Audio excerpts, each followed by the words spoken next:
네, 안녕하세요. 푸틴이 타타르스탄 공화국의 카잔에서 열린 그 브릭스 회의에서 거의 뭐 한국을 완전히 호구 셔틀방으로 취급을 하고 있습니다. 또한 미국은 북한이 만약에 이게 전선에 나온다면 이거를 니들이 뭐 브리아트 특수군 군복을 입고 위장을 하거나 니들을 공동 교정국으로 규정을 하고 대우해주겠다. 뭐 이런 그 살벌한 경고를 날렸습니다. 오늘 그 같은 이야기를 잠시 살펴보도록 하겠습니다. 잠시 이 도시가 어떤 도시인지 말씀을 드릴게요. 이제 타타르스탄이면 이제 타타르족이 몰려 사는 그런 지역이죠. 예, 볼가강 하구 쪽에 있습니다. 중하류 쪽에 있고요. 공산혁명의 아버지라고 불리는 이제 블라디미르 레닌이 그 족보가 이제 타타르족하고 유대족이 섞인 사람이에요.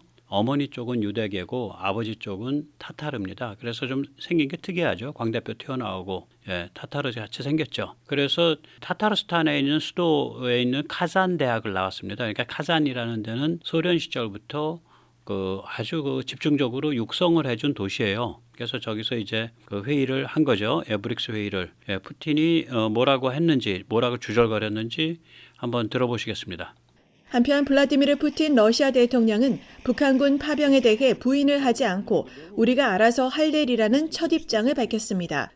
푸틴 대통령은 24일 러시아 타타르스탄 공화국 카잔에서 열린 브릭스 정상회의 뒤 기자회견에서 관련 질문을 받고 러시아 하원, 즉 국가두마가 이날 오전 러시아와 북한의 포괄적 전략적 동반자 관계 조약을 비준한 사실을 상기하면서 이 조약에는 상호 군사 원조 관련 조항이 있다고 밝히고 이 조항에서 우리가 무엇을 어떻게 할지는 우리의 일이라고 밝혔습니다. 말 잘했네. 그래, 너는 조약에 따라서 니들 마음대로 북을 네 상대방으로 규정을 하고 그렇게 대접해서 그러고 살아. 그럼 우리는 국제무역에 의해서 혹은 국제적인 도의에 의해서 우크라이나 지원해주면 되니까 서로 갈 길 가자고. 저는 그런 생각이 들더라고요. 예. 여기서 잠시 세뇌탈출 제하구독료 부탁 말씀 올리겠습니다. 아시다시피 세뇌탈출은 광고가 잘 붙지 않습니다. 특히 이렇게 민감한 주제 다루면 진짜로 안 붙는 경우가 많아요. 도와주시면 보다 좋은 컨텐츠로 찾아뵙는데 커다란 힘이 되겠습니다. 감사합니다. 예, 이 푸틴의 이런 말을 듣다 보면 야, 이 자들은 이게 한국을 완전히 호구 셔틀방으로 보고 있구나. 그리고 이를 뒤에서 유도하고 사실은 이런 식으로 형세가 흘러가도록 만든 시진핑이는 또 무슨 음험한 속셈이냐 이 생각이 저절로 들죠. 예, 다시 한번 들어보겠습니다. 북한군 파병을 부인하던 러시아가 북러 조약을 비준하자마자 입장을 바꿨습니다. 푸틴 대통령이 군사지원 조항을 언급하면서 뭘 어떻게 할지는 우리 일이라고 말했습니다. 러시아에서 열린 브릭스 정상회의 결산 기자회견에 나선 푸틴 대통령. 미국 기자가 위성 사진을 보면 북한군이 러시아에 있는 것 같다며 우크라이나 전쟁이 심각하게 확대되는 것 아니냐고 물었습니다. 이에 푸틴 대통령은 우크라이나를 지원하는 서방이 상황을 키웠다고 반박했습니다. 그러면서 이날 러시아 하원이 비준한 북러 조약 중 상호 군사 원조 내용이 담긴 4조를 언급했습니다. Что и как мы будем делать, это уже наше дело в рамках этой статьи. Сначала нужно провести соответствующие переговоры по поводу имплементации этой статьи 4 этого договора. Но мы в контакте с нашими северокорейскими друзьями. 처음으로 북한군 파병을 푸틴 대통령이 언급한 겁니다. 핵으로 무장한 사설 용병 하청 그 반인류 집단을 키우던 말던 그건 우리가 조약 맺고 우리가 하는 일이니까 우리 주권사 아니야. 참견하지 마. 그런데 그 핵으로 무장한 반인류 용병 집단이 우리 한반도에서 우리를 맨날 위협하는 것을 업으로 삼고 기생해서 살아가는 자들이거든요. 우리 비즈니스지. 이 자들은 아주 그 기본적인 그게 전혀 다른 세계에서 사는 악마들이에요. 보면 아주 악마성이 있어. 예. 자, 그럼 미 국방부는 어떤 관점일까요? 예, 상당히 조심스럽긴 하지만 한 발 한 발 조여오고 있다고 생각을 합니다. 10월 24일 기자회견을 했고요. 북한이 거기에 나선다면, 전선에 나선다면 우리는 북한을 공동교정국, 코-벨리저런트로 보겠다. 그리고 이는 굉장히 심각한 문제다. 그리고 이는 인도태평양, 특히 한국 안보를 위협하는 것이다. 저는 이 같은 발언이 핵무장 사설 군사 용역 업체, 그러니까 Nuclear Armed PMC 이것으로 변신한 북한의 등장을 그 심각성을 처음으로 적시하는 발언이라고 생각을 합니다. 한번 같이 들어보시겠습니다. 북한군의 러시아 파병을 공식 확인한 미국 정부가 러시아에 파병된 북한군이 우크라이나에서 전쟁에 참여할 경우 러시아와 함께 공동 교전국이 될 것이라고 경고했습니다. If the DPRK soldiers enter into combat, they would be co-belligerents, and that is a very serious issue. 싱부 대변인은 이어 북한군의 우크라이나 전투 참여에 따라 인도 태평양 지역도 불안정하게 될 것이라고 지적했습니다. If these soldiers from the DPRK do get involved in active combat operations within Ukraine, that is destabilizing to the Indo-Pacific.